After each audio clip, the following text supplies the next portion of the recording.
Yo l'équipe, c'est Zephyr et bienvenue dans cette troisième partie de ce challenge avec Bulle Bizarre où on va essayer de savoir lequel des trois premiers starters toute première génération est le meilleur. Je dis les trois premiers starters, mais ce sera peut-être les 4 premiers, à voir si un invité surprise se joint à nous. Alors je rappelle, pour ceux qui n'ont pas vu les précédentes vidéos, le but de ce challenge est très simple. En soi, on peut l'apparenter à un speedrun, on peut l'apparenter à un challenge. Le but simplement, c'est de finir l'aventure avec le starter de départ. On n'a pas le droit d'utiliser d'objets en combat, on a uniquement le droit d'utiliser le starter choisi, on n'a pas le droit bien évidemment de le faire évoluer. Par contre, on a bien évidemment le droit d'utiliser des CS-claves pour avancer dans l'aventure, simplement. On s'était quitté la dernière fois avec l'obtention du dernier badge, du 8ème badge, et de l'affrontement contre Blue, la dernière fois qu'on l'affrontait, avant la fin du Conseil des 4, bien évidemment. On en était rendu à peu près 6h50 de temps de jeu, si je dis pas de bêtises, et on démarre le Conseil des 4 à 7h10 de jeu. Vous avez pu voir que j'ai pris les 3 super bonbons qui me restaient en stock, justement pour affronter le Conseil des 4, parce qu'effectivement, le but de ce challenge, c'est de finir le jeu rapidement. Et c'est comme ça qu'on va pouvoir essayer de déterminer lequel des 3 starters est le meilleur, non pas en les faisant s'affronter entre eux, mais plutôt en voyant lequel des 3 ou des 4, encore une fois, peut finir le jeu le plus rapidement possible. On démarre la ligue, du coup, avec ce bon vieux Bulle Bizarre, et il est au niveau 55. Et pour ceux qui ont vu la précédente vidéo, vous pouvez voir que mon move pool est toujours inchangé. Je dispose de l'attaque méga sensu, de l'attaque croissance, qui est glitchée dans cette génération, de l'attaque poudre dodo et de l'attaque plaquage. Du coup, la technique, elle va être très simple pour les champions du Conseil des 4. Le but, ça va être d'endormir leur premier Pokémon, de me booster un maximum avec l'attaque croissance. On peut faire un total de 6 croissances, donc qui monte l'entièreté de mes stats au final avec le glitch qu'il y a dans le jeu. Et après, d'essayer de sweeper la team de l'adversaire le plus rapidement possible. Alors on peut voir que pour Olga, c'est assez simple, on a l'avantage du type, même si l'attaque onde boréale pouvait un peu nous faire peur, et l'attaque point glace du Liputu également. Néanmoins, c'est passé relativement facilement. Aldo, qui est probablement le dresseur le plus nul, toute génération confondue, est une blague également. Et on va arriver à Agatha avec son type spectre. J'ai une technique pour réussir à passer son type, à passer Agatha, qui va être d'apprendre l'attaque copie à mon Bulle Bizarre. L'attaque copie que vous récupérez route 9, justement juste avant d'entrer dans la grotte sombre pour rejoindre l'avant-ville. Vous avez la CT31 qui est là-bas, qui est l'attaque copie. Le but, tout simplement, va être d'utiliser cette attaque copie, donc j'oublie l'attaque plaquage, ça va être d'utiliser l'attaque copie sur son ectoplasma, sur son premier ectoplasma, pour lui prendre son attaque dévorève.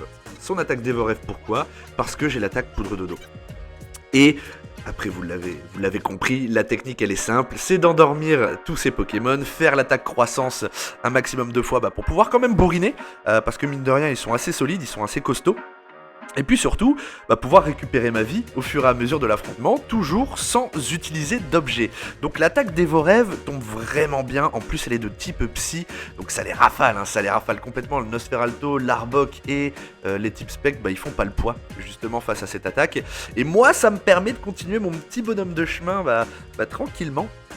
Sans être trop inquiet. Le seul truc qui pourrait me poser problème, c'est de rater l'attaque poudre dodo. Mais bon, en l'occurrence, dans cette génération, elle touche assez souvent. Et après, l'attaque des Vorèves, vous l'avez vu avec l'attaque croissance, elle fait un carnage. Et du coup, Agatha n'est plus un problème du tout pour moi à ce stade de l'aventure. Le dresseur suivant, c'est Peter. Peter avec ses types dragons et... vous l'avez compris, on va utiliser la même technique. Alors là, vous voyez quand même que j'utilise un élixir, chose qui va être très importante pour la suite de l'aventure, et vous verrez pourquoi. Pour revenir à Peter, donc la technique est la même. Le but, c'est d'endormir son Léviator et de lui prendre son attaque hydrocanon. Qui va faire un maximum de dégâts contre ces types dragons. Alors on le rappelle, dans cette génération, il a qu'un seul Dracolos, les deux autres ce sont des Dracos, donc pas une grande menace en soi, mais bon, on n'a pas assez de PP, on fera pas assez de dégâts avec Méga Sensu pour arriver au bout, donc on prend l'attaque hydrocanon au Léviator et après derrière, on espère pouvoir les rafaler rapidement. Le Léviator, c'est un 3 HKO, toujours avec l'attaque croissance, hein, bien évidemment, pour me booster en début de combat. Et là, vous allez voir justement que quand elle va réussir, bien évidemment, l'attaque hydrocanon fait quand même énormément de dégâts. Du coup, on va pouvoir avancer sur ce dresseur-là, sans difficulté apparente, hein, puisque l'attaque hydrocanon fait le taf, ça one-shot. Vous avez vu, c'était un 2 HKO pour le Draco précédent, là c'est un one-shot. Pour le Ptera, vous en doutez, ça va être un one-shot également. Et le Dracolos, même si il est un petit peu plus tanky, il est un petit peu plus bulky, on va quand même le taper assez fort. Là, vous voyez les dégâts que je fais en coup critique, faut pas s'arrêter à ça. Avec l'attaque croissance qu'on a utilisé, il vaut mieux taper normalement qu'avec un coup critique, hein, voilà, vous avez la preuve. Parce que comme on est boosté et que le jeu est glitché, le coup critique ne prend pas en considération l'attaque croissance. Hein. Formidable génération 1, encore une fois. Et on arrive à se débarrasser de Peter. Là, vous voyez le problème. Il me reste une copie et il me reste 5 méga sensu pour affronter Blue. Le problème, c'est que j'ai plus d'élixir, c'est que j'ai plus d'huile, et dans cette génération, on peut pas en acheter. Et ça a été une énorme erreur de ma part, ce qui va me faire perdre un temps phénoménal, c'est que j'ai dû retourner dans les zones que j'avais déjà explorées pour prendre les élixirs que j'avais laissés sur le chemin. Du coup, je me retrouve avec 3 élixirs supplémentaires, mais le problème, c'est que j'ai perdu énormément de temps parce que je dois recommencer la ligue depuis le début et retourner affronter Blue depuis le début parce qu'effectivement, j'avais sauvegardé juste avant d'affronter Blue et j'ai été obligé de perdre contre lui. J'étais obligé parce que j'avais pas le choix, je pouvais pas passer, je pouvais reset à l'infini, je serais jamais passé parce que j'avais pas assez de PP. Donc grosse erreur de ma part d'avoir oublié ces élixirs et au final on est rendu à 8h23 de temps de jeu face à Blue qui va être un véritable enfer. Je compte plus le nombre de tentatives que j'ai faites pour l'affronter parce que là je vais avoir besoin des planètes qui s'alignent littéralement pour le battre. C'est-à-dire que en gros, je vais devoir me booster sur son roux carnage. Donc la technique elle est simple, hein, vous la voyez depuis le début de la vidéo, c'est de l'endormir et de faire des croissances pour me booster au maximum. Entre temps, une fois que le roux carnage est vaincu, je dois endormir son Alakazam et lui prendre, avec l'attaque copie, son attaque psycho, qui va me permettre de finir le combat. Je dois terminer l'Alakazam avec plus ou moins de réussite, faut que les choses se passent bien, pas qu'il se réveille et qu'il me lâche un psycho coup critique, sinon j'y passe. Le rhinophéros, on passe dessus, c'est pas un problème. Le noix de coco qui est extrêmement chiant, on voit que c'est un 3 HKO avec l'attaque psycho. Le problème c'est qu'il peut m'endormir. Et derrière avec son attaque écrasement, et ben il m'a rafale. Vous voyez le coup critique que je me prends dans la gueule, je perds plus de la moitié de mes points de vie, c'est n'importe quoi. Mais bon, pour vous montrer hein, le calvaire que c'est, donc récupérer l'attaque psycho, me débarrasser du noix de coco, il reste son Léviator derrière qui n'est pas forcément un souci en soi, et il y a son dernier Pokémon qui est un Dracofeu, je le rappelle, parce que j'ai laissé le rival prendre le Pokémon qui a l'avantage de type sur nous, histoire qu'on galère bien jusqu'au bout. Et sur son Dracofeu, il faut pas que je me prenne de coups critiques avec sa déflagration et il faut que j'arrive à le tuer avec Psycho avant que ce soit lui qui me tue, tout en évitant d'être brûlé. C'est n'importe quoi. Même moi je suis en train de me perdre dans les explications tellement c'est hyper galère. Enfin, vous voyez un petit peu le cheminement à atteindre pour réussir à battre le rival sur ce dernier combat. Justement, bon voilà.